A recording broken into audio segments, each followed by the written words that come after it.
Welcome to our latest update on the ongoing war in Ukraine from the War Insider. Main news this morning on February 8. Ukrainians destroyed a Russian Su-25 attack aircraft. Briefing on Leopard tanks for Ukraine. In occupied Mariupol, 5 loud explosions occurred yesterday. The U.S. has relocated its destroyer with tomahawks close to Ukraine. And as usual, let's start with the map of military operations in Ukraine. At the border with Belarus unchanged, there are no signs of an attack being prepared by Russian military in Belarus in the near future. According to the online military activity map, the absence of large movements of Russian military units suggests that they are concentrated on the Belarusian polygon, where they are likely to be conducting combat training.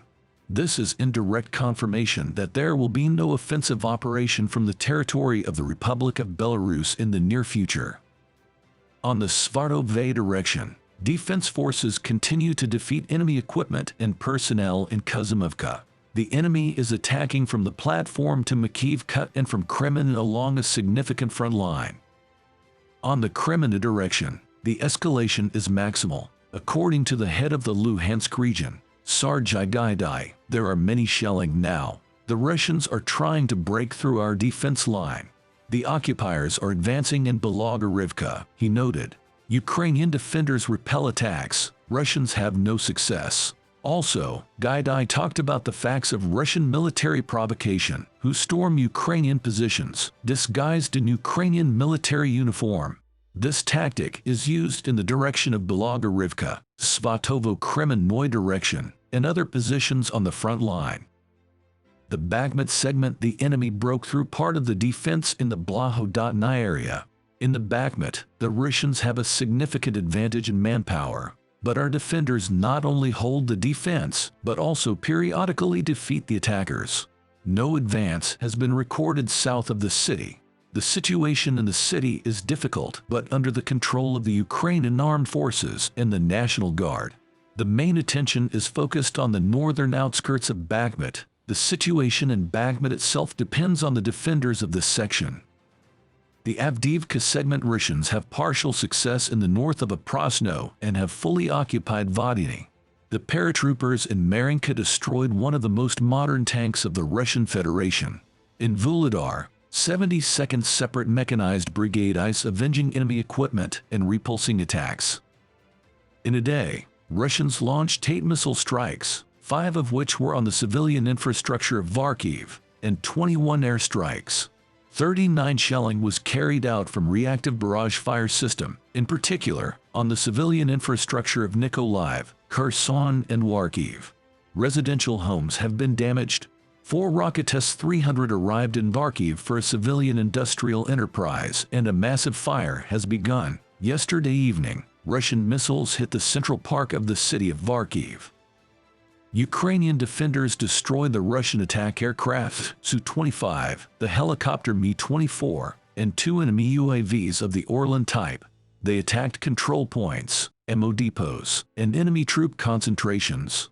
Video shows the Ukrainian border guards shooting down the enemy attack aircraft in the sky over Bakhmut.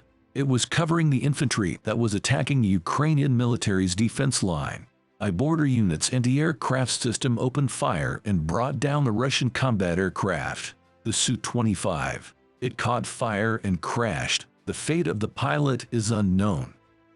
The first Leopard 2 arrived in Kiev, signed by the Ukrainian Defense Minister Resnik, with a photo with the German Defense Minister Pistorius and a toy tank. Germany will deliver its Leopard 2A6 tanks to Ukraine by the end of March, according to the Bundestag press service. Denmark, Germany, and the Netherlands will purchase 100 Leopard 1 tanks for Ukraine, along with necessary ammunition and pots. An unmanned drone exploded near Kaluga, according to the governor. Governor of the Kaluga region, Vladislav Shansha, stated that an unmanned drone exploded near the regional center early Monday morning. The Kaluga region borders Moscow. Last night, residents of the outskirts of Kaluga heard an explosion. It was established that at 5 o'clock am in the forest near the city, an unmanned drone exploded in the air at a height of 50 meters, wrote the governor in his Telegram channel. The drone was flying at a low altitude and got caught in the trees, resulting in a crash. It is interesting to note that the crash site of the Ukrainian drone revealed an OFAB 100-120 bomb, as well as arrow-shaped penetrators fléchettes. Russia's Gazprom is creating its own private military company, according to Ukraine's intelligence agency. The founders of the organization are Gazprom Neft with a 70% stake and the private security organization Staff Center with a 30% stake. The corresponding order was signed by the head of the Russian government, Mikhail Mishustin.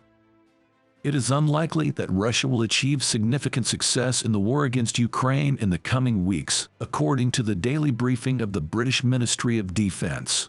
Russia has been trying to resume large-scale offensive operations in Ukraine since early January 2023. However, the Russian army was only able to capture a few hundred meters of territory in the past week. This indicates that Russia currently lacks the ammunition and maneuvering units necessary for a successful offensive.